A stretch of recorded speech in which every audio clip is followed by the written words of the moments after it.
Hello everyone, आप देख रहे हैं चैनल अमीन इन्फो।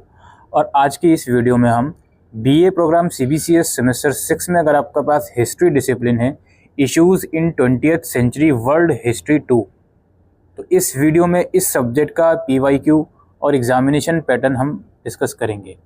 तो ये जो सब्जेक्ट है दोस्तों, ओवरऑल अगर हम यूनिट्स की बात करें तो टोटल इसके अंदर 3 यूनिट्स आपको देखने को मिलेंगी। पहली यूनिट जो है वो वर्ल्ड डिवाइडेड, दुनिया किस तरीके से अलग अलग भागों में डिवाइड हुई कोल्ड वार की वजह से, और इसमें आप कोरियन और वियतनाम केसेस पढ़ोगे। दूसरा यूनिट आप डी कॉलोनाइजेशन के बारे में पढ़ोगे और कॉलोनियल एक्सप्लॉयटेशन के बारे में पढ़ोगे। इसमें आपका घाना और अल्जीरिया के संदर्भ में आप पढ़ोगे। और जो तीसरा यूनिट है उसमें कुछ पॉपुलर मूवमेंट्स हैं जो आपको पढ़नी है। इसमें इन्वायरमेंटल स्ट्रगल के अंदर चिपको मूवमेंट हो गया, स्ट्रगल फॉर द अमेज़न हो गया, भोपाल हो गया। और इसमें स्टूडेंट मूवमेंट पेरिस 1968 के बारे में पढ़ोगे। और कुछ और मूवमेंट्स इसमें एंटी अपार्थाइड मूवमेंट दक्षिण अफ्रीका में हुई थी, और सिविल राइट मूवमेंट जो यूएसए में हुई थी। वुमेंस मूवमेंट के बारे में पढ़ोगे, इश्यूज़ एंड डिबेट्स हो गए वुमेंस वगैरह के, ठीक है। वर्क प्लेस के बारे में पढ़ोगे। और जो यूनिट 4 है आपका, इसमें लीजर एंड एंटरटेनमेंट है। इसमें आप स्पोर्ट्स वगैरह, स्पेक्ट्रम के वगैरह के बारे में पढ़ोगे, फुटबॉल, ओलंपिक और जेम्स बॉन्ड की फिल्में वगैरह होती हैं, सिनेमा वगैरह, उसके बारे में आप पढ़ोगे वर्ल्ड वार के कॉन्टेक्स्ट में। ये टोटल 4 यूनिट्स हैं इस पर्टिकुलर सब्जेक्ट के अंदर। आइए अब देखते हैं इसका एग्जामिनेशन पैटर्न।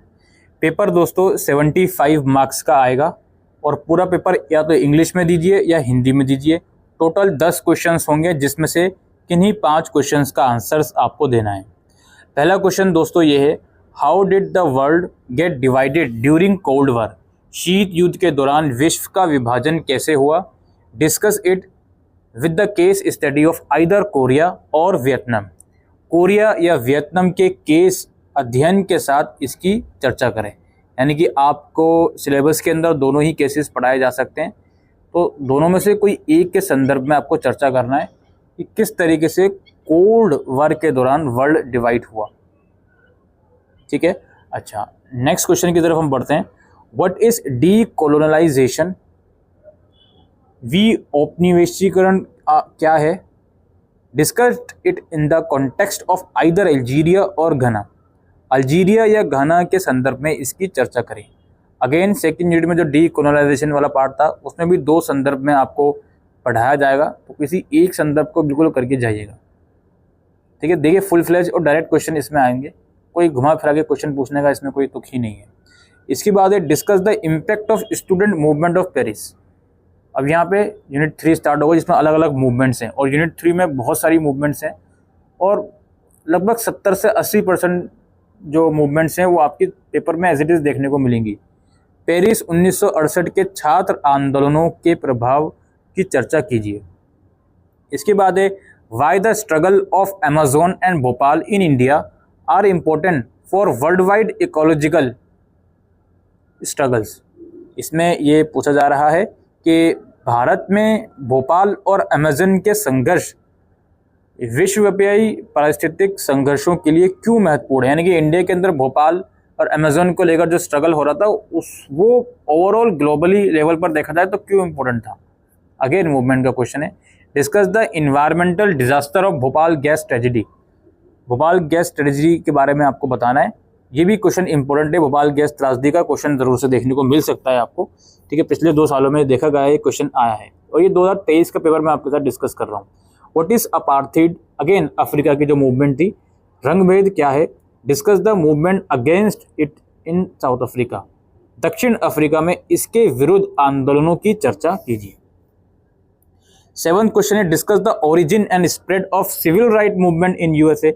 संयुक्त राज्य अमेरिका में नागरिक अधिकार आंदोलन की उत्पत्ति और प्रसार पर चर्चा कीजिए। सिविल राइट मूवमेंट भी आपसे पूछ लिया गया, तो अब आप खुद देख लीजिए कितनी मूवमेंट इसमें आ गई। सिविल राइट आ गई, अपार्थाइड आ गई, और इसके अलावा भोपाल वाली आ गई, और इसके अलावा जो स्टूडेंट मूवमेंट पेरिस की थी वो आ गई। 4 मूवमेंट तो आ गई। यूनिट 3 से 4 क्वेश्चन पूछ लिए गए, ठीक है। 60 नंबर का पेपर आ गया, 75 में से यूनिट 3 में से ही आ गया सिर्फ।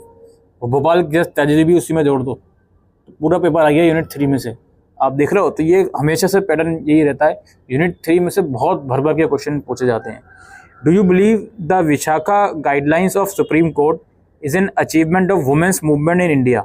क्या आप मानते हैं कि सर्वोच्च न्यायालय के विशाखा दिशा निर्देश भारत में महिला आंदोलन की एक उपलब्धि है? अगेन वही मूवमेंट वाली क्वेश्चन में से आया था, वुमेन्स मूवमेंट। तो सुप्रीम कोर्ट की कुछ गाइडलाइंस थी, विशाखा गाइडलाइंस।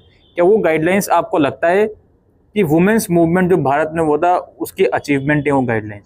वो आपको बताना है। इसके बाद discuss how James bond movies become a propaganda tool during cold war period. चर्चा करें कि शीत युद्ध की अवधि के दौरान जेम्स बॉन्ड की फिल्में एक प्रचार उपकरण कैसे बन गई। जेम्स बॉन्ड की मूवी में प्रोपेगेंडा कैसे बन गई कोल्ड वॉर के टाइम में, वो आपको एक्सप्लेन करना है। और लास्ट में अगला लास्ट क्वेश्चन है, किन्हीं दो के ऊपर शॉर्ट नोट लिखना है। ये चंद्री प्रसाद भट्ट और Nelson Mandela, Martin Luther king और वुमेन्स मूवमेंट इन इंडिया। देखिए मूवमेंट का यहाँ पर भी इन लोगों ने डाल दिया शॉर्ट नोट में, ठीक है। हालांकि ये करना होगा आपको तो कर लेंगे, अदरवाइज नहीं। तो ये कुछ इस तरीके से दोस्तों बनेगा, ठीक है। सिलेबस पर जाने की ज़रूरत ही नहीं है, मैं ऐसे ही आपको बता दूंगा। यूनिट 1 और 2 में से फुल फ्लेज क्वेश्चन बनेंगे, एक क्वेश्चन ज़रूर से उसमें से आएगा, दोनों में से किसी एक के संदर्भ में, कोरियन या वियतनाम या घना। और जो बाकी की यूनिट 3 है इसमें से 5 से 6 क्वेश्चन सीधा बन रहा है जी। और यूनिट 4 में से एक क्वेश्चन ज़रूर से फुल फ्लेज बनेगा, समझ गए। तो शुरू की 3 यूनिट करके चले आओ, लास्ट वाला यूनिट चाहे तो आप छोड़ सकते हो। और जो मूवमेंट्स हैं उसमें भी सारी मूवमेंट नहीं, मैं आपको बता दूं, अफ्रीका वाली मूवमेंट कर लेना ज़रूर, साउथ अफ्रीका वाली, वुमेन्स मूवमेंट ज़रूर कर लेना, और इसके अलावा चिपको मूवमेंट। इन तीनों में से 2 मूवमेंट तो आपको ज़रूर से देखने को मिल जाएंगी। बाकी इसके अलावा अगर आप पेरिस वाली करना चाहो तो वो भी आने की संभावना है। देखो उसमें मूवमेंट हैं बहुत सारी, 90% पेपर में आपकी आएंगी वो, मतलब जितनी भी मूवमेंट्स हैं उसमें 90% मूवमेंट आएंगी। तो आप जो करके जाओगे उसके आने की प्रोबेबिलिटी बहुत ज़्यादा है हर एक मूवमेंट की। तो पॉसिबल हो तो सारे ही कर लेना, अदरवाइज जो 5-6 मूवमेंट जो इंपॉर्टेंट है वो तो आप ज़रूर से कर लीजिएगा, ठीक है। तो यही दोस्तों आज की इस वीडियो में इन्फॉर्मेशन थी issues in 20th century world history 2 के बारे में। Thank you.